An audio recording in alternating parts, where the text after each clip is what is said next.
Hello दोस्तों, नमस्कार। आपका स्वागत है मेरे चैनल पे। पृथ्वी एक परिचय, मतलब पृथ्वी का जितना भी व्यास था, है ना, भाग कितने हैं, क्या है, किसने क्या कहा, उस बेस पे उसके अक्ष, उसमें कौन सी रेखा जा रही, क्या हो रहा है ना, ये सब जो भी है ये हमने पढ़े। 2 वीडियो हो चुका है पृथ्वी एक परिचय हमारा। आज का लास्ट और थर्ड वीडियो है, तो वो सब हम देख रहे हैं। स्टार्ट करते हैं, है ना। आइए स्टार्ट करते हैं पृथ्वी का आज। और ये तीनों वीडियो देख के आप पूरा पृथ्वी का जो भी इम्पोर्टेंट है उसके हिसाब से, तो क्वेश्चंस है ही टॉपिक उठा के, है ना, तो जो पेपर के लिए इम्पोर्टेंट है तो वो पढ़िएगा। आइए स्टार्ट करते हैं, यहाँ से स्टार्ट करते हैं आज। यहाँ तक हमने देख लिए थे कि जो बाह्य भीति होती है उसकी, वो ऊपरी भाग क्या कहलाता है ना, स्ट्रेटोस्फियर। ठीक है। अब देखिए, पृथ्वी पर सबसे लंबा दिन, जो हमारी पृथ्वी पर सबसे लंबा दिन होता है वो क्या होता है? वो होता है 21 जून, मतलब उत्तरी गोलार्ध, तथा 22 दिसंबर का होता है दक्षिणी गोलार्ध। सबसे लंबा दिन होता है 21 जून का, जो उत्तरी गोलार्ध में होता है। और जब 22 दिसंबर, है ना, अभी 21 जून तो चला गया, उसमें सबसे लंबा दिन था उत्तरी गोलार्ध का। और अभी जो 22 दिसंबर आएगा उसमें दक्षिणी गोलार्ध का सबसे लंबा दिन रहेगा। ठीक है, हमारी पृथ्वी पर। तो ये याद रखिएगा आप। सबसे पृथ्वी पे सबसे छोटा दिन तो 22 दिसंबर को उत्तरी गोलार्ध में होगा। 22 दिसंबर को उत्तरी गोलार्ध में सबसे छोटा दिन होगा। ठीक है। बड़ा दिन 22 दिसंबर को दक्षिणी गोलार्ध में, और जब उत्तरी गोलार्ध आएगा उस समय 22 दिसंबर को सबसे छोटा होगा, और 21 जून को दक्षिणी गोलार्ध में सबसे छोटा दिन होगा।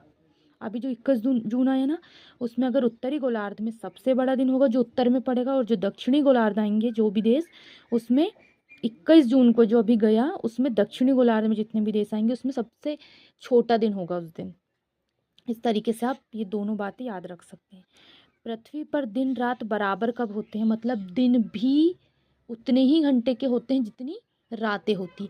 देखो, कभी कभी 5:30-6 बजे दिन हो जाता है, डूब जाता, कभी कभी नहीं होता, दिन रहता है। और कब कब सूरज डूबता है? 7, 7:30, है ना, 7 बजे तक, है ना। तो ये पृथ्वी के लिए दिन और रात की थोड़ी थोड़ी सीमा क्या बढ़ जाती है इनकी, है ना। टाइम दिन का बढ़ता, रात का बढ़ता, ऐसा होता है। तो वो बोल रहे हैं पृथ्वी पर दिन रात बराबर कब होते हैं? तो पृथ्वी पर जो दिन रात बराबर है वो होते हैं 23 सितंबर को और 21 मार्च को। 23 सितंबर और 21 मार्च को पृथ्वी पर दिन और रात बराबर होते हैं, है ना। पृथ्वी पर दिन और रात 23 सितंबर और 21 मार्च को बराबर होते हैं। चंद्र ग्रहण में ग्रहण कब होता है? मतलब चंद्र ग्रहण का ग्रहण कब होता है, कब लगता है? तो वो जब लगता है जब सूर्य और चंद्रमा के बीच पृथ्वी आती है। चंद्र ग्रहण कब होगा? जब सूर्य और चंद्रमा के बीच पृथ्वी आएगी तो चंद्र ग्रहण होगा। याद रखिएगा, सूर्य और चंद्रमा, उसके बीच में पृथ्वी आ जाएगी तो चंद्र ग्रहण हो जाएगा। सूर्य ग्रहण कब होगा? जब सूर्य एवं पृथ्वी के बीच चंद्रमा आता है। सूर्य ग्रहण कब होगा? जब सूर्य और पृथ्वी के बीच चंद्रमा आएगा तो हम उसको बोलेंगे सूर्य ग्रहण। और सूर्य और पृथ्वी, चंद्रमा के बीच पृथ्वी आएगी तो वो कहलाएगा चंद्र ग्रहण। याद रखिएगा, ये 2 क्वेश्चन और इधर से ऐसे 2 क्वेश्चन, है ना। इन दोनों को और इन दोनों को बराबर बेस पे याद रखना है, क्योंकि कन्फ्यूज़न क्रिएट होगा। तो इन दोनों को और इन दोनों को, सबसे छोटा लंबा दिन दक्षिणी उत्तरी गोलार्ध, और चंद्र ग्रहण और सूर्य ग्रहण। पृथ्वी से चंद्रमा का भाग कितना दिखता है? हमारी पृथ्वी से हम चंद्रमा का कितने परसेंटेज भाग देख सकते हैं, और कितना पीछे साइड है, अदृश्य है, मतलब पीछे साइड है, हमको दिख नहीं रहा है लेकिन पीछे साइड वो है। तो कितना देख सकते हैं हम? 57% भाग है जो पृथ्वी से हम चंद्रमा का देख सकते हैं। हमारी पृथ्वी से खड़े होकर हम चंद्रमा का भाग 57% तक देख सकते हैं। पृथ्वी की आयु ज्ञात की जाती, किस चीज को लेके हम पृथ्वी की आयु ज्ञात कर सकते हैं? तो एक विधि होती है जिसको बोलते हैं यूरेनियम काल निर्धारण विधि, है ना। यूरेनियम काल निर्धारण की जो विधि है, हम उससे पृथ्वी की आयु का पता लगा सकते हैं। यूरेनियम काल डेटिंग विधि भी बोलते हैं इसको, है ना, जिससे हम पृथ्वी की आयु का पता लगा सकते हैं। यूरेनियम काल डेटिंग विधि। अक्षांश संबंधित है, किस चीज से संबंधित है? अक्षांश, है ना, अश्व अक्षांश।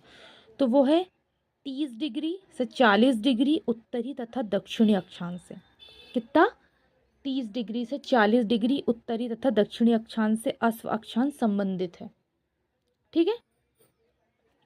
पृथ्वी पर अक्षांश तथा देशांतर दिशा रेखाएं हैं, तो पृथ्वी पर अक्षांश तथा देशांतर रेखाएं कब है? तो वो क्रमशः 180 एवं 360 में। कब है? 180 और 360 में। मतलब पृथ्वी जो है हमारी, उस पे जो अक्षांश और देशांतर रेखाएं हैं उसका किस बेस पे, मतलब किस उस पे है, तो वो है 180 से 360। मतलब 180 अपनी अक्षांश हो जाएगी और देशांतर हो जाएगी 360। तो पृथ्वी पर जो अक्षांश और देशांतर है 180 और 360 की रेखाएं पर ही है वो। दो देशांतर रेखाओं के बीच की दूरी क्या होती है? तो दो देशांतरों के बीच की जो दूरी है वो हम उसको बोलेंगे गोरे। क्या बोलेंगे? गोरे। तो दो देशांतर रेखाओं के बीच की दूरी को हम कहते हैं गोरे, है ना। तो देखिए, पृथ्वी एक परिचय, हमारे इसके जो इम्पोर्टेंट क्वेश्चंस थे वो पूरे कंप्लीट हो चुके हैं। तो यहाँ से इसके 3 वीडियो हो चुके हैं, है ना। ये लास्ट वीडियो था, हमने ये वाला क्वेश्चंस आज पूरे पढ़े। तो यहाँ से देख लीजिएगा, मैं एक बार पूरे रिवीजन के लिए एक ही वीडियो में दिखा देती हूँ, है ना। ये लास्ट तक पूरा रिवीजन हो गया है। तो आज तक के लिए बस इतना ही। कल किसी नेक्स्ट टॉपिक के साथ, दूसरे क्वेश्चनों के साथ हाजिर होंगे, है ना। आज के लिए बस इतना ही। धन्यवाद।